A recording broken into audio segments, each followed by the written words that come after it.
12ই রবিউল আউয়ালে কয়টি রোজা রাখব, নামাজ কত রাকাত পড়ব এবং কি আমল করব, কখন কোন দোয়া পাঠ করব। অনেক মা বোনেরাই এই বিষয়গুলো জানতে চেয়েছে। 12 রবিউল আউয়াল এমনই বরকতপূর্ণ একটি দিন, যে দিনের মধ্যে সাইয়্যিদুল মুরসালিন, ইমামুল মুরসালিন, খতমুন নবীন, রহমাতুল্লিল আলামিন, আমাদের হৃদয়ের স্পন্দন, কলিজার টুকরা জনাবে মুহাম্মদুর রাসূলুল্লাহ সাল্লাল্লাহু আলাইহি সাল্লাম এই পৃথিবীবাসীর জন্য রহমাতুল্লিল আলামিন হিসেবে আগমন করেছেন। নবী করিম সাল্লাল্লাহু আলাইহি সাল্লাম মানবের জন্য রহমত, দানবের জন্য রহমত, আরবের জন্য রহমত, আজমের জন্য রহমত। এক কথায় কুল কায়নাত, সমগ্র সৃষ্টিকুলের জন্য তিনি ছিলেন রহমাতুল্লিল আলামিন।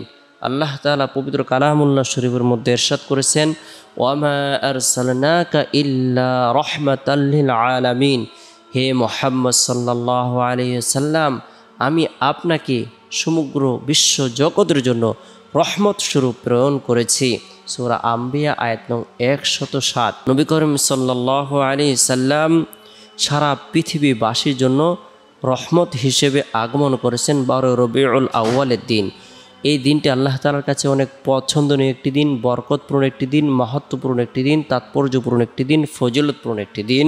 এই দিনে আসলে কি কোরআন হাদিসের আলোকে নির্দিষ্ট কোনো আমল আছে কিনা, নির্দিষ্ট কোনো রোজা আছে কিনা এবং নির্দিষ্ট কোনো নামাজ আছে কিনা, এ ব্যাপারে আমরা যদি বিষয়গুলো স্পষ্ট হয়ে যাই, তাহলে আমাদের জন্য 12 রবিউল আউয়ালের দিনের করণীয় বর্জনীয়গুলো স্পষ্ট হয়ে যাবে। নবী করিম সাল্লাল্লাহু আলাইহি সাল্লাম তার জীবদ্দশায় নবুয়ত পাওয়ার আগে 40 বছর, নবুয়ত প্রাপ্ত হওয়ার পর প্রায় 13 বছর মক্কা এবং 10 বছর মদিনায়, মোট 23 বছর সময় অতিবাহিত করেছেন। কখনো তার জন্মদিন পালন করেননি এবং মৃত্যুদিনও সাহাবা একরাম পালন করেননি। রাসূল সাল্লাল্লাহু আলাইহি সাল্লাম রবিউল আউয়াল মাসের 12 তারিখে বিশ্ববাসীকে শোক সাগরে ভাসিয়ে সোমবারের দিন এহজগৎ ত্যাগ করে পরজগতে প্রভুর সান্নিধ্যে চলে গিয়েছেন। অর্থাৎ নবী সাল্লাল্লাহু আলাইহি সাল্লাম রবিউল আউয়াল মাসের 12 তারিখে জন্মগ্রহণ করেছেন, আবার 12 তারিখে ইন্তিকাল করেছেন। রাসূল সাল্লাল্লাহু আলাইহি সাল্লামের জন্ম এবং মৃত্যু উপলক্ষে সাহাবা একরাম কোনো আমল করেননি, তাবিঈনগণ করেননি, তবে তাবিঈনগণ করেননি। কোরআন হাদিসে নির্দিষ্ট কোনো আমলের কথা উল্লেখ নেই, তবে রাসূল সাল্লাল্লাহু আলাইহি সাল্লাম প্রত্যেক সোমবার নফল রোজা রাখতেন আল্লাহ তাআলার কৃতজ্ঞতা জ্ঞাপন করার উদ্দেশ্য, শুকরিয়া আদায় করার উদ্দেশ্যে। সেই সুবাদে আমরা চাইলে প্রত্যেক সোমবার নফল রোজা রাখতে পারি। 12 রবিউল আউয়ালের দিন আমরা চাইলে নফল রোজা রাখতে পারবো রসুলের জন্ম উপলক্ষে একটি রোজা, তবে প্রত্যেক চাঁদের 13, 14, 15 তারিখের আইয়ামে বীজের রোজা রাখার ব্যাপারে উৎসাহ প্রদান করা হয়েছে। চাইলে আমরা সেই রোজাগুলো রাখতে পারি। নামাজ আমরা কত রাকাত আদায় করব, কোন সূরা দিয়ে পড়ব, কখন কোন দোয়া পড়ব। রবিউল আউয়াল উপলক্ষে নির্দিষ্ট কোনো নামাজ নাই। আমরা অন্য সময় যেভাবে নফল নামাজ আদায় করি সেভাবেই চাইলে আল্লাহ তাআলার শুকরিয়া আদায় করার উদ্দেশ্যে অথবা সলাতুত তওবা, সলাতুল হাজত ইত্যাদি নামাজগুলো আমরা 2 রাকাত করে যে কোনো সূরা দ্বারা যখনই আমাদের সময় সুযোগ হয় আমরা আদায় করতে পারবো, তবে রাকাত সংখ্যা নির্ধারিত নয়। এরপরে আমরা কি আমল করব। এই দিনে আমরা বেশি বেশি করে দুরুদের আমল করব। উত্তম দুরুদ হলো দুরুদে ইব্রাহিম, যে দুরুদটি আমরা নামাজের মধ্যে পড়ে থাকি সেটি হলো উত্তম দুরুদ শরীফ। ছোট্ট দুরুদ হলো সাল্লাল্লাহু আলাইহি সাল্লাম। এছাড়াও যে কোনো দুরুদের আমল আমরা করতে পারি, তবে রাসূল সাল্লাল্লাহু আলাইহি সাল্লামের মিলাদ হয়েছে 12 রবিউল আউয়ালের দিন। এই দিনে রাসূলের জন্মবৃত্তান্ত বিষয়গুলো নিয়ে যদি আমরা আলোচনা করি, এটিও একটি নফল ইবাদত। যেমন রাসূল সাল্লাল্লাহু আলাইহি সাল্লাম খাতনাকৃত অবস্থায় জন্মগ্রহণ করেছেন, নার কাটা অবস্থায় জন্মগ্রহণ করেছেন, জন্মের সাথে সাথে আল্লাহ তাআলার কৃতজ্ঞতা জ্ঞাপন করেছেন, শুকরিয়া আদায় করেছেন। রসুল যখন জন্মগ্রহণ করেছেন কাবা শরীফের মধ্যে 360টি মূর্তি ছিল, এই মূর্তিগুলো আল্লাহ তাআলার সিজদায় অবনীত হয়েছে। রসুল সাল্লাল্লাহু আলাইহি সাল্লাম যখন জন্মগ্রহণ করেছেন পারস্যবাসীদের হাজার হাজার বৎসরের প্রজ্বলিত অগ্নিকুণ্ডের সাথে সাথে নির্বাপিত হয়েছে, নিভে গিয়েছে। রসুল যখন মা আমিনার গর্ভে ছিলেন মা আমেনার শরীর থেকে প্রত্যেকটার পশমের গোড়া থেকে সুঘ্রাণ প্রবাহিত হতেছিল, সুঘ্রাণ বের হতেছিল।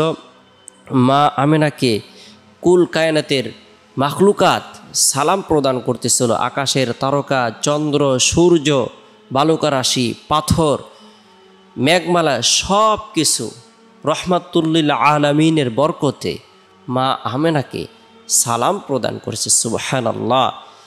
এগুলো হলো রসুল সাল্লাল্লাহু আলাইহি সাল্লামের জন্মের ইতিহাস। এই বিষয়গুলো নিয়ে আমরা আলোচনা করতে পারি। অধিক পরিমাণে দুরুদের আমল, ইস্তিগফারের আমল, যে আমলের মাধ্যমে আল্লাহ তাআলা বান্দার সগীরা কবিরা গুনাহকে মাফ করে দেন। বিশেষ করে বান্দা যদি বরকতপূর্ণ এই দিনে অধিক পরিমাণে ইস্তিগফারের আমল করে, আস্তাগফিরুল্লাহ রাব্বি মিন কুল্লি যামবি ওয়া আতুবু ইলাইহি, আল্লাহ তাআলা তাহার পাহাড় পরিমাণ গুনাহকে মাফ করে দিবেন। যদিও তার গুনাহ সমুদ্রের ফেনা পরিমাণ হয় না কেন, মরুভূমির বালিকা রাশি পরিমাণ হয় না কেন, পৃথিবীর সমস্ত দিন পরিমাণ হয় না কেন, পৃথিবীর সমস্ত রাত পরিমাণ হয় না কেন, তবু আল্লাহ পাক রব্বুল আলামিন তাকে ক্ষমা করে দিবেন, মাফ করে দিবেন, তার পদমর্যাদাকে বৃদ্ধি করে দিবেন, ধারণার বাইরে রিজিক প্রদান করবেন। গুরুত্ব সহকারে যদি বান্দা ইস্তিগফারের আমল করে আর দুরুদের আমলের মাধ্যমে আল্লাহ পাক রব্বুল আলামিন বান্দার পদমর্যাদাকে বৃদ্ধি করে দেন। হাদিস শরীফ আল্লাহ রাসূল সাল্লাল্লাহু আলাইহি সাল্লাম ইরশাদ করেছেন, মান সাল্লা আলাইহি ওয়াহিদাতান সাল্লাল্লাহু আলাইহি আশরা, যে ব্যক্তি আমার প্রতি একবার দুরুদের আমল করবে আল্লাহ তাআলা তার উপর 10টি রহমত নাজিল করবেন, তার 10টি গুনাহকে মাফ করে দিবেন, 10টি পদমর্যাদাকে বৃদ্ধি করে দিবেন। বেশি থেকে বেশি আমরা দুরুদের আমল করব। আমরা যারা বড় দুরুদ পড়তে পারি না, আমরা সাল্লাল্লাহু আলাইহি সাল্লাম ছোট্ট দুরুদটি বেশি থেকে বেশি আমল করার জন্য চেষ্টা করব। এছাড়াও গুরুত্ব সহকারে লা ইলাহা ইল্লাল্লাহ এই কালিমার জিকির যদি আমরা করি, আল্লাহ তাআলা আমাদের অন্তরকে আলোকিত করে দিবেন। আমরা হাসতে হাসতে জান্নাতে প্রবেশ করব। বরকতপূর্ণ এই দিনে আমরা নেক কাজ করব, নেক আমল করব। আল্লাহ তাআলা শান্তিময়, সুখময়, সফলতার জীবন দান করবেন। মান আমিলা সালিহাম মিন যাকারিন আও উনসা ওয়া হুয়া মুমিনুন ফালানুহয়িয়ান্নাহু হায়াতান তাইয়্যিবা ওয়ালানাজজিয়ান্নাহুম আজরাহুম বিআহসানি মা কানু ইয়ামালুন। এই জীবনের মধ্যে নারী অথবা পুরুষ যদি নেক কাজ করে, নেক আমল করে, আল্লাহ তাআলা তাদেরকে সুখময়, শান্তিময়, সফলতার জীবন দান করবেন। প্রত্যেকেই আমরা নেক কাজ করার জন্য চেষ্টা করব। তাসবিহ, তাহলিল, দোয়া, দুরুদ, ওজিফা আমলগুলো করার জন্য চেষ্টা করব। রসুলের সুন্নাহকে ভালোবাসবো, রসুলের সুন্নাহকে অনুসরণ করব, নিজের জীবনে বাস্তবায়ন করব। চলার ক্ষেত্রে, বলার ক্ষেত্রে, সাংসারিক যত কাজ আমরা করি, নিজের ব্যক্তিগত যত কাজ আমরা করি, পারিবারিক যত কাজ করি, সামাজিক যত কাজ করি, রসুলের সুন্নাহকে অনুকরণ যদি করার চেষ্টা করি, রসুলের সাথে আমাদের হাসর নাসর হবে। মান আহাব্বা সুন্নতি ফাকাদ আহাব্বানি কানা মাই ফিল জান্নাহ, যে রসুলের সুন্নতকে মোহাব্বত করবে, ভালোবাসবে, রাসূল বলেন সে আমার সাথে জান্নাতে থাকবে। সুবহানাল্লাহ।